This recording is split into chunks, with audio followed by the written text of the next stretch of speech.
Ini aja. Hari ini tazkiyatun nafasnya, tazkiyatun nafas keluarga ya. Udah pada nikah tuh bapak-bapak? Belum? Ya. Oke, bismillah. Assalamualaikum warahmatullahi wabarakatuh. Alhamdulillahirabbil alamin. Assalawatu wassalamu ala rasulinal karim Muhammadin sallallahu alaihi wasallam wa ala alihi wa sahbihi ajma'in wa ba'du.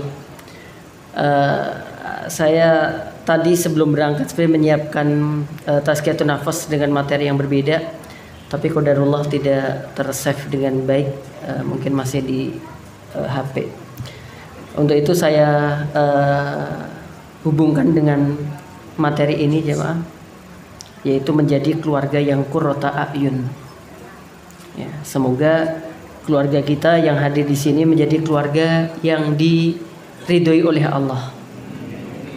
Ya, pernah dengar nama qurrata a'yun jemaah? Apa artinya? Menyenangkan mata. Ya. Menyenangkan mata. Mata hati atau mata zahir? Yo mata hati, yo mata zahir. Kita lihat di sini. Terlalu kecil ya, Pak? Yang materi udah kita kaji belum dulu? Hah? Belum ya? Oh, udah pun aku yo lali kok tat. Ya ada jamnya jamaah itu. Udah pun aku yo lali kok. Gitu kadang-kadang. Makna qurrata a'yun. Sebelum ke makna sebenarnya ini saya sebutkan terkait dengan pendidikan keluarga ya. Ya. Di dalam surah Al-Furqan ayat 74 Allah katakan walladzina yaquluna, dan mereka orang-orang yang mengatakan atau berdoa, Rabbana wahai Rabb kami, hab lana min azwajina, karuniakan kepada kami min azwajina, dari pasangan-pasangan kami, wa dzurriyyatina, dan dari anak cucu keturunan kami, qurrata a'yun, yaitu yang menjadikan penyejuk hati atau mata, wa ja'alna, dan jadikanlah kami lil muttaqina, bagi orang-orang yang beriman, imaman, seorang pemimpin atau imam. Dari sini jamaah kita bisa pahami bahwa untuk memiliki keluarga yang qurrata a'yun, kalau ingin memiliki anak cucu keturunan yang qurrata a'yun, ternyata di sini dimulai justru dari pasangannya dulu. Karena dalam doanya, ya Allah karuniakanlah pada kami pasangan-pasangan, baru anak cucu keturunan. Jadi kalau pengen punya anak cucu keturunan yang qurrata a'yun, pasangannya juga harus qurrata a'yun. Kalau pasangannya seseorang tidak qurrata a'yun, diapain jamaah?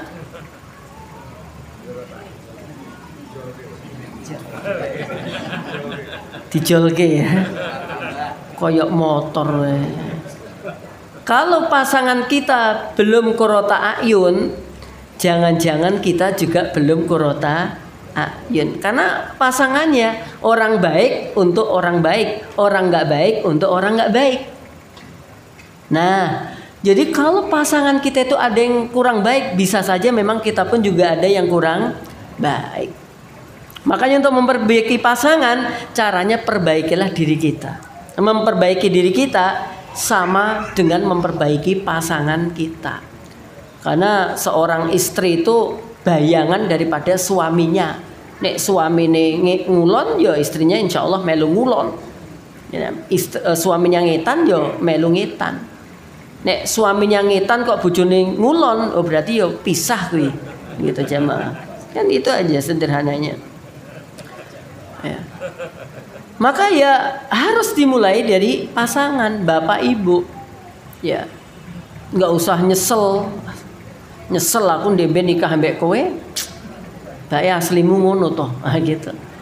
Kan udah dimulai dari ada, makanya dalam Islam itu sebelum nikah ada namanya ta'aruf, ya ada masa ta'aruf, ya kenalan, itu silahkan ditanyakan di situ, boleh itu sebelum lamaran itu ada namanya ta'aruf. Kalau ada kecocokan lanjut gitu. Ta'aruf itu biasanya sekalian nador. Nador itu melihat, ya apa nueni apa istilahnya? Nontoni. Apa? Nontoni. Nah, itu di dalam syariat kita ada istilah nador itu, nontoni itu, Pak. Jadi boleh kalau kita mau menikahi seorang wanita itu boleh menontoni dulu. Ya nanti batasan-batasan tertentu ora terus saopo-opone kabeh ya dosa aja, maaf. Contoh sederhananya bagaimana? Ya, misalkan dia pas lewat gitu, kita rada perhatian sithik. Oh, modeling ini, melakukan ini. Itu agak menontoni jarak jauh. Nek jarak dekat bagaimana? Silaturahim ke siapa? Bapak ibunya. Terus nanti biasanya orang tua, "Nduk, tokno wedange, Nduk." Nah, dia ngetokke wedang gitu. Wes ngono tok, baru mlebu meneh gitu. Sudah. Ya wes bisa menilai kan, Wi. Bisa menilai gitu. Nontoni itu namanya, atau nazar. Boleh sekalian nador, sekalian ta'aruf, ya sekalian perkenalan. Dalam nador itu dibolehkan tidak menggunakan cadar, ya sehingga kelihatan benar wajahnya, kemudian juga telapak tangannya itu nggak masalah. Tuh kayak gitu, sebatas itu aja, nggak sampai mana-mana gitu. Terus habis itu apa? Mempertanyakan sifat-sifatnya kepada orang dekatnya. Contoh kita misalnya punya adik perempuan kita dekat dengan yang kita cim itu, ya kita cimi apa, ya itu, oh dia itu makme akeh, podo berarti cocok gitu, bukannya terus gak jadi ternyata tambah ada kecocokan gitu. Nah itu nador namanya, dan masih masa-masa itu, ya. Habis itu baru kemudian dilamar, udah bener-bener serius, ya. Nggak boleh nyari biodata orang, nador orang kalau memang nggak ada niatan. Kalau nggak ada niatan nggak boleh. Ya, kabeh wong wis goreng sih tak seleksinya. Yang koyo seleksi CPNS atau apa aja jemaah. Jadi nggak boleh. Kalau ada niat baru memang dilanjutkan ta'aruf, dilanjutkan lamaran. Kalau memang nggak ada niat ya nggak usah. Gitu, nggak usah dadak nanya-nanya dan seterusnya. Habis nador oke, ta'aruf oke, lanjutkan dengan yang namanya lamaran gitu. Namanya lamaran itu ya kadang ada yang diterima, kadang ada yang ditolak gitu. Tapi nih di kita itu kan orang Jawa itu ya ada basa-basinya banyak banget gitu ya. Wis jelas-jelas diterima lamaran pertama, sesuk nggowo wong akeh neh ben diterima, padahal wis diterima. Gitu. Setelah lamaran, nah dalam lamaran itu belum sah. Jadi hati-hati Bapak Ibu, ndadak foto-foto apa pre-wedding apa ngono kae. Wene orang nikah ora oleh demok-demokan ngawur lho jamahe. Lah wis foto wis yuh teko ndi wis piknik bareng lagi arep lagi lamaran. Lamaran tuh belum halal jamaah. Itu enggak boleh lamaran terus dijak ning ndi itu belum boleh. Dia kalau pergi harus ada mahramnya dan nggak boleh bersentuhan. Tuh, ini kita bicara supaya nanti kurota ayun gitu loh jamaah. Ya kalau kita dulu wis kadung pacaran pirang-pirang tahun ya banyak istighfar gitu aja. Nggak usah jelaskan ke anak-anak. Oh lah lelen aku dhisik pacaran ngantek 7 tahun no, ngono. Gitu. Jadi nggak perlu. Terus nikah. Nah nikah kemudian ada yang namanya walimah. Lah nikah walimah itu sunnah, ya aulim balu bisyatin, ya yang wajibnya itu ya akad nikahnya itu. Sebagian ulama mengatakan walimah itu dilakukan itu kalau sudah pertemuan suami istri. Setelah pertemuan suami istri baru adakan walimah, secara sunnah begitu. Tapi kalau kebanyakan kita enggak, ya enggak apa-apa sih, ya jadi belum sampai pertemuan suami istri. Sebagian ulama lain nggak masalah, ya pas akad itu kemudian diadakan walimah. Tujuannya apa? Satu, iklam, menginformasikan kepada banyak orang bahwa ini dan ini sudah sah supaya tidak ada fitnah. Yang kedua, memperbanyak tambahan doa dari orang-orang gitu. Dan yang ketiga yaitu makan-makan. Maka kalau namanya walimah yaitu harus ada makannya. Mau walimah pas poso itu ya bukan walimah aja, Mak. Ben ngiri tok tat gitu. Namanya walimah itu ya makan-makan gitu. Walimah kok genek segone, genek iki walimah opo gitu. Walimah bisu gitu. Namanya walimah itu ya makan-makan. Nabi mengatakan aulim walau bisyatin, adakan walimah walaupun dengan kambing. Itu sabdanya beliau kepada Abdurrahman bin Auf. Tuh.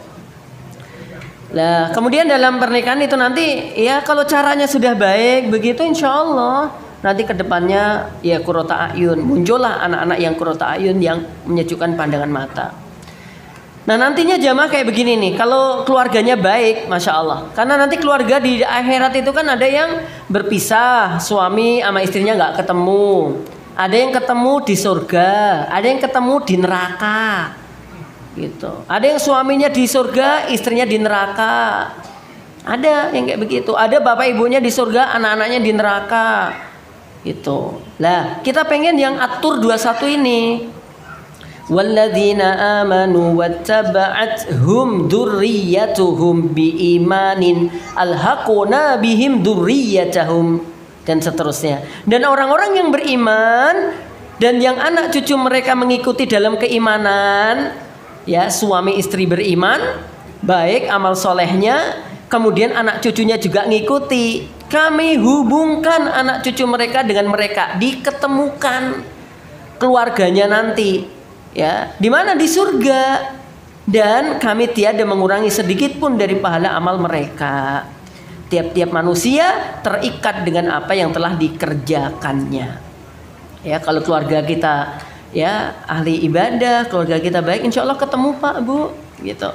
Di surganya Allah ketemu lagi. Ada bapak-bapak itu yang pernah mungkin rotok khawatir dengan cucunya. Ya, tahu udah di surga cucunya, ya Allah kayak cucuku piye gitu.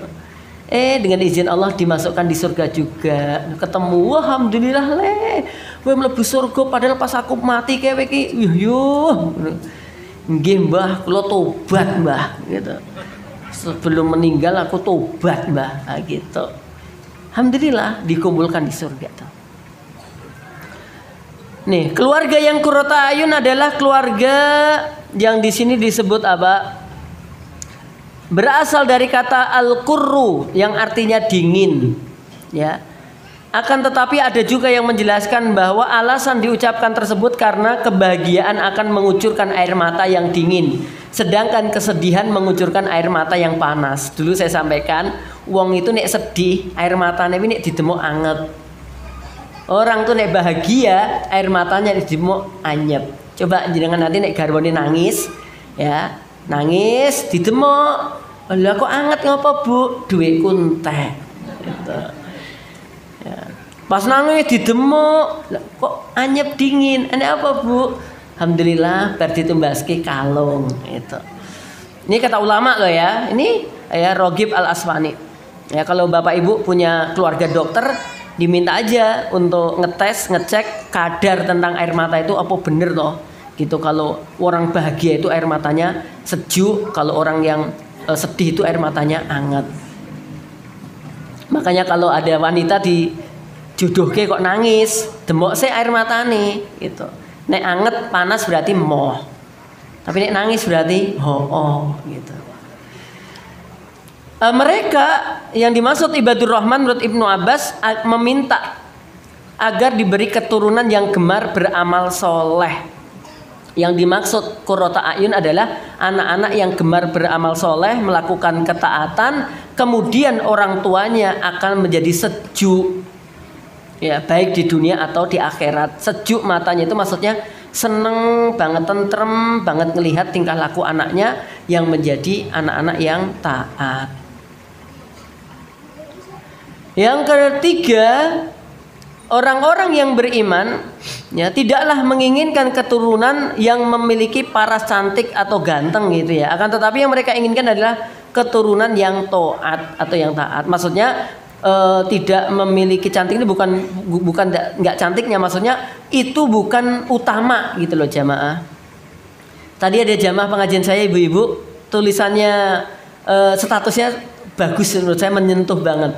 Apa tulisannya? Tulisannya begini: kalau semua dinilai dari wajah, terus apalah artinya hati? Oh, paham nggak itu jamaah? Ya.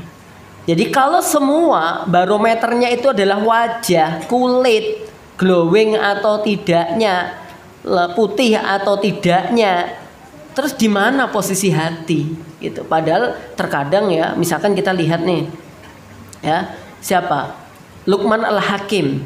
Kita pernah dengar ya, dan kita sering baca namanya surat Luqman. Saya pernah baca jamaah surat Luqman ya. Itu saya cari bagaimana sih biografinya Luqman Al-Hakim itu. Sebagian ulama mengatakan bahwa Luqman Al-Hakim itu tubuh beliau itu, badan beliau itu satu tentang rambutnya. Itu mohon maaf, itu bukan rambut yang lurus. Rambutnya itu kruwel bagaimana begitu. Yang kedua, bibirnya itu bibir yang mohon maaf ya, rodok besar dan gitu ya, yang ngucapin yang jelas jenengan aja ya, saya hanya ngasih ya. Kemudian warna kulitnya itu ya tidak putih bersih begitu, tapi apa gitu. Terus kemudian tinggi juga enggak. Jadi apa ya, kalau kita lihat mungkin kayak mohon maaf ya, orang Afrika yang ini gitu, tanpa bermaksud merendahkan, tapi yang kita maksudkan adalah keadaannya seperti itu nggak jadi masalah gitu loh. Tapi kemuliaannya Masya Allah. Artinya kita menilai seseorang itu baik buruknya itu jangan berdasarkan fisiknya, tapi bagaimana dengan amal solehnya. Udah kita lihat misalkan Bilal bin Robah, ya kan seorang budak ya, yang dulu dimerdekakan oleh Abu Bakar As-Siddiq radhiyallahu ta'ala anhu ya, tapi Masya Allah menjadi muadzinnya Nabi Muhammad Sallallahu Alaihi Wasallam gitu. Jadi bukan inti permintaan kita itu bukan di masalah cantik ini dan seterusnya, tapi adalah bagaimana anak itu menjadi anak yang taat, anak yang soleh. Itu yang paling diharapkan jemaah. Imam As-Sadi mengatakan menyejukkan mata orang tua adalah ketika melihat anak dalam keadaan taat kepada Allah, berilmu dan beramal. Ini loh kebahagiaan jemaah. Sama kalau urusannya dengan pasangan ya, jenengan lihat ya Allah lagi capek-capeknya kerja, jenengan ngelilir lihat istri sedang sholat tahajud. Gimana hati jenengan? Saking sewenangnya langsung bikin status, Masya Allah. Ternyata selama ini istriku menyembunyikan ibadahnya. Malam-malam jam 2 tak potret dia sedang tahajud. Aku mencintaimu wahai istriku. Di-share ke di dalam status. Pas bojone lagi umbah-umbah ya toh, sambil ndelok HP nek status kuwi. Langsung ditekoki. "Ih bojo sapa Mas?" "Ya kowe, Dek." "Lah wong wis salat Isya kok." Oh. Yang dimaksud jam 2 malam itu ternyata bukan tahajud. Ternyata istrinya sholat Aisyah gitu. Langsung statusnya dihapus cepet-cepet ya, khawatir ditanya banyak orang. Mungkin orang-orang kan bakal tanya bagaimana tips supaya istri bangun tahajud gitu, padahal ternyata itu bukan tahajud. Sholat apa? Aisyah tuh. Jamaah nah, jadi pasangan yang qurrata ayun tuh begitu ya, yang membuat kita suka memandangnya, amalnya, ibadahnya gitu. Oke. Ini macam-macam ya, mohon maaf ini keadaan anak ya. Anak adalah ujian. Ini Al-Anfal 28 ya, bukan 29. Mohon maaf saya keliru. Anak adalah musuh, anak adalah perhiasan, anak adalah anugerah, anak adalah qurrata ayun. Ternyata pasangan pun juga nggak jauh kayak ini jamaah. Ada istri atau suami itu yang ujian bagi kita. Tapi kayak gitu tuh ya nggak usah langsung ngomong mbek bojone, "Dek, kayaknya kamu tuh ujian bagiku." Ya rada tersinggung jamaah. Dia bisa balik kata-kata, bukannya kamu mas yang ujian untukku gitu. Anak adalah musuh, ternyata pasangan itu juga musuh. Ya ayyuhalladzina amanu inna min azwajikum wa auladikum aduwwan lakum. Ya, termasuk pasangan itu ternyata juga musuh. Musuh itu bukan berarti musuh dibunuh gitu, enggak. Kadang ada keinginan anak dengan keinginan kita berbeda sehingga berlawanan. Ya, kadang keinginan suami dengan keinginan istri berbeda, berlawanan. Itu seolah-olah menjadi musuh. Maka harus apa? Wa in ta'fu wa tasfahu wa taghfiru fa innallaha ghafurur rahim. Harus saling memaafkan, berlapang dada. Itu insya Allah akan enak gitu. Jadi nggak usah atos-atos. Misalkan sing suami pengene mie ayam, sing bojo bakso. Yo wis ngalah, nek pengen apik yo miso, ngono wae lah ya. Ya, jadi tambah ya mine yo entuk, baksone yo dapet gitu. Nggak usah terlalu kaku-kaku. Itu jamaah. Ya.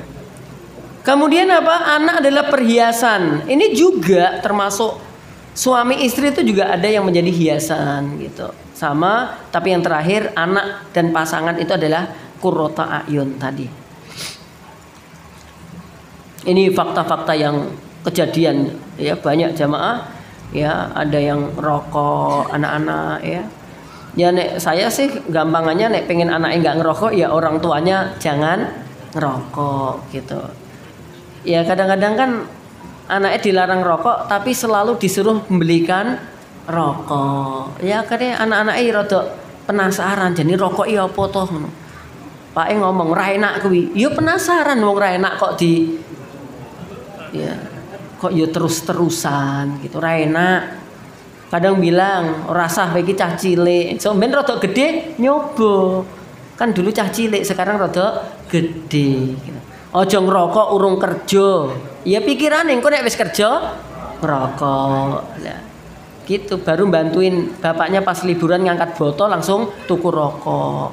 Tapi kok ngerokok to Le? Lho kan riyen dereng kerja, Pak. Niki wau kan pun bantuin ngangkat botol. Gitu. Pelanggaran seksual. Sekarang banyak terjadi namanya apa? Cacar monyet apa pacar monyet? Ya. Ya diawali pacar monyet jadi cacar monyet. Ya itu. Ya, ini di India, Afrika, di Indonesia kasusnya udah berapa begitu. Ini kalau saya lihat ya sebenarnya kontak seksual ini yang tidak benar sesuai syariat yang menyebabkan. Biasanya rata-rata misalkan ada 100 begitu ya, itu dicek begitu ya rata-rata yang kena dampak ini sekian persennya mungkin 50% itu melakukan pelanggaran seksual itu. Jadi kontak fisik yang begitu dekat dengan melakukan pelanggaran seksual. Nah ini dan banyak sekali, apalagi ya rame ya anak-anak mau dikenalkan dengan penggunaan balonku ada apa itu, ya alat-alat ya kontrasepsi dan seterusnya. Ini rasa dikenal kayak nek waktune kayak wis otomatis kok kayak bapak ibu ki apa pernah dhisik pelajaran balon-balon ngono kuwi. Ya, tapi kan lama-lama seiring waktu dewasa nanti sudah ada dan itu enggak perlu berapa kali kurikulum. Alah 2 jam. Enggak ngantek 2 jam, mang menitnya dipahami cepet jemaah. Itu enggak usah disampaikan ke anak-anak terlalu dini sehingga mereka nanti tujuannya apa? Mereka ternyata ada penghambatnya toh. Ya akhirnya mereka berpikirnya nggak masalah berbuat itunya, yang penting nggak sampai hamil kan gitu kadang-kadang.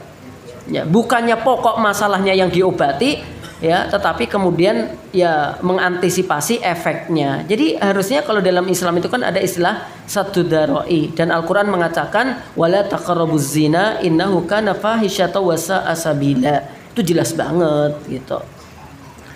Terlibat pencurian anak-anak zaman sekarang tuh udah banyak banget ya jamaah, tawuran, wes gelut-gelutan gitu. Ya pembunuhan, udah banyak yang lakukan anak-anak ini. Belum lagi yang bunuh diri itu. Ya, banyak ya. Kemarin tuh ada anak usia berapa ya? 17 tahun seorang wanita gantung diri gara-gara apa? Nggak direstui oleh ayah ibunya untuk menikah dengan kakak tingkatnya atau kakak kelasnya. Ini ngambil jalur bunuh diri. Naudzubillah min dalik ya. Maka dalam keluarga ini penting banget nih jamaah. Apakah untuk anak, apakah untuk pasangan, ini sangat dibutuhkan. Yang pertama yaitu penanaman akidah yang lurus, keyakinan, keimanan. Ini penting. Ya. Kenapa? Karena banyaknya pelanggaran-pelanggaran itu dilakukan karena orang-orang itu berada di titik iman yang lemah.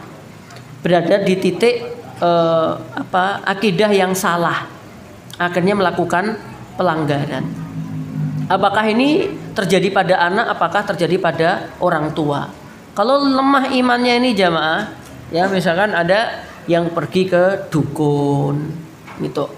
Ada yang kemudian mencoba kayak tadi ya bunuh diri. Dikira itu nek wis bunuh diri itu terus apa? Rampung gitu jamaah. Dikiranya. Wes sempenting ora isin. Ya kan ada sebagian orang bunuh diri kan menutupi rasa malu kan? Padahal nanti kalau kita baca dalam surah Al-Isra itu Iqra kitabak itu, bacalah kitabmu. Dulu nanti di akhirat itu jamaah kan ada urut-urutannya ya, dari barzah atau alam kubur, kemudian nanti yaumul ba'ats, kemudian mahsyar, kemudian takdimul kitab, mizan dan macam-macamnya. Itu nanti ada di mana di suatu ketika seorang hamba itu ya kurang lebih kayak begini, amal-amalnya dia itu dipampangkan gitu, dipaparkan kayak begini. Iqra kitabak, silahkan kamu baca sendiri amal-amalmu dulu kayak apa. Dan yang membuat tersayat hati kita itu apa jamaah? Yang baca kitab kita itu bukan hanya kita, termasuk orang-orang yang ada di situ ikut baca apa yang tertulis pada catatan amal kita. Wisin banget loh. Ya, makanya orang tuh kalau sudah banyak ilmunya melakukan dosa, itu dosanya lebih besar daripada orang yang memang dia belum mendapatkan ilmu tentang itu. Makanya kalau ada ulama melakukan kejelekan, wisinnya luar biasa itu. Ya, wah tiba orang-orang kan gitu kan, gitu. Jadi jangan dikira kalau udah bunuh diri itu udah selesai urusannya. Ya, satu dia caranya saja udah keliru, nanti akan mempertanggungjawabkan. Apalagi kalau mohon maaf bunuh diri diawali dengan kufur terhadap takdir Allah, ya, udah berarti rusak imannya, bisa jadi keluar daripada keimanannya. Itu. Nah, sehingga penanaman akidah ini harus benar-benar dilakukan oleh keluarga, terutama di sini adalah seorang ayah, seorang bapak bertanggung jawab ya tentang akidah anak-anaknya, akidah istrinya gitu. Jangan sampai ya jenengan nggak sadar ya, mungkin ada teman-teman kita istri ini ternyata nyambi dukun misalnya. Orang ngerti tiba kok tenar, kok banyak orang datang gitu. Ternyata nyambi dukun, ya nyambi ngeramal-ngeramal apa gitu. Yang kedua, dalam keluarga sangat penting untuk apa? Ditanam, disampaikan, diajarkan akhlak yang mulia. Jadi dengan akhlak yang mulia ini akan menjadikan anak-anak kita, keluarga kita, istri ya atau suami menjadi orang yang berakhlak baik. Jadi gini, kalau ada akhlak-akhlak yang memang tidak sesuai gitu dalam syariat, ya diingatkan dalam keluarga itu. Misalkan mulai kecil anak sudah diajarkan apa kalau dalam Islam itu dilarang untuk memperlihatkan aurat dari satu dengan yang lainnya. Ya konkretnya nggak boleh mandikan anak bareng-bareng, itu nggak boleh. Gitu, harus satu-satu. Ya syukur kemudian di tempat yang tertutup harusnya. Gitu. Yang kedua, syariat mengatakan muru auladakum bisolati wahum abna'u sab'i sinin.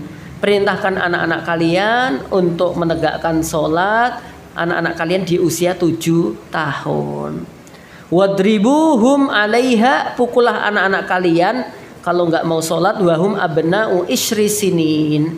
Kalau usia 10 tahun tidak mau mengerjakan sholat.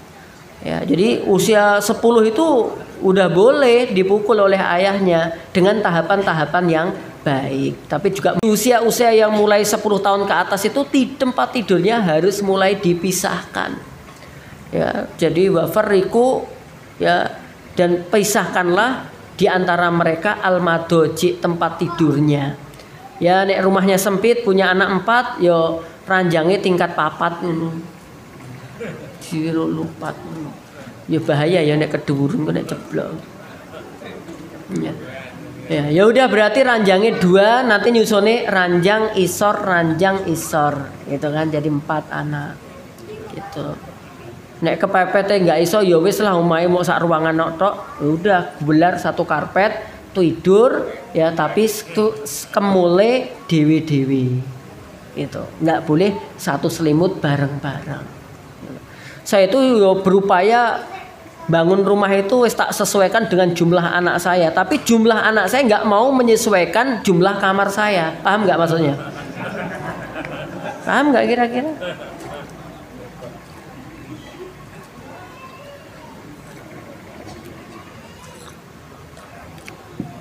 Udah disiapkan sekian, cik metuni sekian. Terus udah tak tambahi lagi kamar, ya sesuai sudah. Tambah lagi. Tapi kadang-kadang wis ning kamare turu kuwi pindah dadi sak nggon kayak jamaah. Iya, jadi sak lokasi ngene. Oh ya udah, tapi yang jelas orang tua harus ngontrol jangan sampai dia tumpang-tumpang dan seterusnya, dipisah-pisah tidurnya. Tuh, itu perintah syariat begitu. Itu berarti ajaran Islam itu sudah mengantisipasi adanya LGBT sudah sejak lama.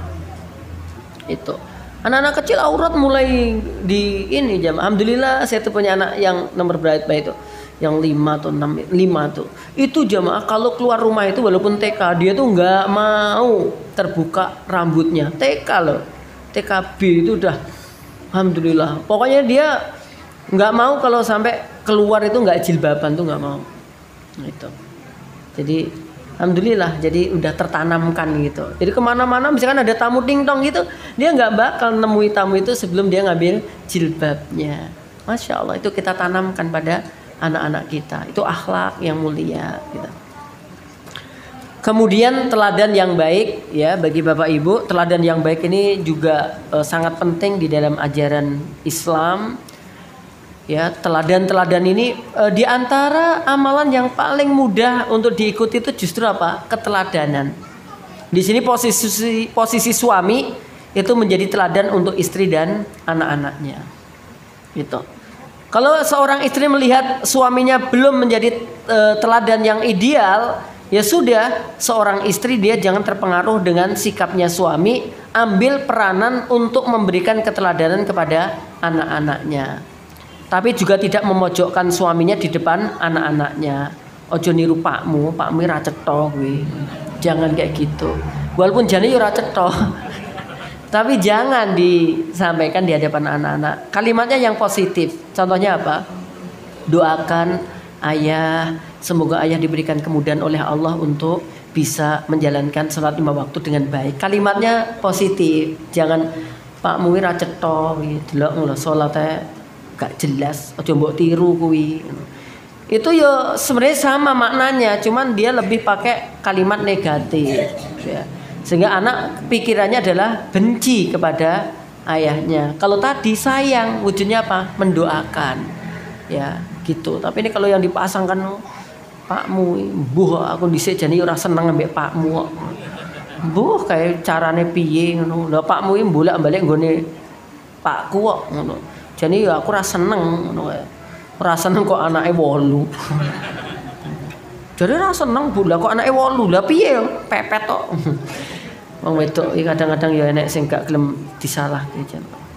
Padahal ditekoki pake ngono kuwale. Justru bukmu kuwi sing dhisik goleki aku terus. Aku nek ora ambek bukmu jane aku calon RT kok. Gitu. Iki mbok ambek bukmu, aku saiki dadi wakil RT. Wakil RT iki aku yo enek jemaah. Teladan yang baik, Bapak Ibu harus berupaya ya, karena anak-anak yang dibutuhkan diantaranya adalah keteladanan daripada orang tuanya. Dengan ada keteladanan setidaknya meminimalisir adanya anggapan anak tidak dididik baik oleh orang tuanya. Bila orang tua sudah baik saja, terkadang masih ada anak-anak yang kemudian tidak mau melakukan kebaikan. Apalagi kalau kemudian orang tua sudah mengabaikan daripada keteladanan itu. Ya, jamaah yang berbahagia. Kemudian yang keempat, yaitu pendidikan Al-Quran dan As-Sunnah. Ya termasuk materi-materi yang lain, tapi Al-Quran dan As-Sunnah ini kalau kita lihat dalam ayatnya tadi saya baca, kama arsalna fikum rasulan minkum yatlu alaikum ayatina wa yuzakkikum wa yu'allimukumul kitaba wal hikmah. Ya, Alkitab kalau bersanding dengan Al-Hikmah, sebagian ulama mengatakan Alkitab adalah Al-Quran dan Al-Hikmah adalah As-Sunnah. Ngajarkan kitab, mengajarkan hikmah, maksudnya ngajarkan Al-Quran dan ngajarkan hadis. Begitu. Ya, artinya hal ini nggak bisa dipisahkan. Kalau kita menyadari adanya kekurangan pada diri kita, Bapak Ibu, ya kita bisa namanya bermitra dengan sekolahan. Kalau bermitra dengan sekolahan itu ya kita harus menyambung baik. Contohnya ya jenengan sekolahkan anaknya ke sekolah-sekolah berbasis tahfidz. Ya biasanya nanti untuk penjenguan atau pas pulangan atau misalkan masih SD itu nanti ada namanya buku penghubung yang jenengan diminta untuk nyimak bacaan anak ya. Walaupun jenengan nggak hafal nggak apa-apa, tapi jenengan bisa membuka Al-Quran. Habis itu nanti tanda tangan sudah. Mono. Kadang-kadang kan ya pakmu wae. Pak ngomong bumu wae. Akhirnya anak yang ndelok pake ngono, buke ngono, tanda tangani dhewe wae lah. Gitu. Ditekoki kok tanda tangannya elek banget ambek gurune. Iki sing tanda tangan siapa gitu. Aku Ustadzah. Lah bapakmu kemana? Bapakku sibuk. Lah ibu lebih sibuk. Sibuke ibumu apa? Ngurusi bapak. Gitu. Jadi tolong ya. Kalau kita ini pengen punya anak hafidh-hafidh ya kita harus mau tuh ya menyiapkan waktu-waktu kita untuk nyimak bacaan anak. Wong ngapal iki abot loh jaman jenengan mau karek ngrungokke mbek ndelok terus tanda tangan lho. Kaya abot eram toh. Kadang-kadang masih nyalahke sekolahe. Wis bayar barang ojek ngegekke gawean wong tuwek sekolahe. Sesuk tak WA-ne gurune. Iya. Jek arep nyalahke gurune. Bosok kemudian libure panjang kena Covid. Wong tuweke stres ya. Apa? Yo tibake didik anake wangil gitu. Ya toh enggak gampang gitu loh jemaah. Coba waktu Covid itu ada istilahnya daring ya kan? Ya, belajar dalam jaringan gitu. Ya, kemudian ada pakai HP, pakai Zoom, ada yang pakai ini. Bapak Ibu gurunya kan wis ngresulo semua itu. Kayak wis belajarnya ning omah, bayarnya ning sekolah. Lo tambah panas lagi. Terakhir carikan lingkungan yang baik, circle yang baik ya. Makanya orang tua juga harus memilih lingkungan yang baik karena lingkungan baik ini mempengaruhi karakter kita. Kalau Bapak Ibu teman-teman yang baik ya, insya Allah akan mengarahkan kita untuk melakukan kebaikan. Tapi kalau teman-teman tuh nggak baik ya, tentu akan menyedot pikiran kita, membuat kita yang dulunya udah tobat dari keburukan pengen balik lagi kepada keburukan. Anak-anak juga begitu ya. Kalau tidak diberikan lingkungan yang baik, maka dia akan mencari lingkungan-lingkungan yang menyenangkan menurut dia. Padahal lingkungan itu mungkin menyenangkan tapi tidak baik untuknya. Semoga keluarga kita diberikan keluarga yang qurrata a'yun. Allahumma amin.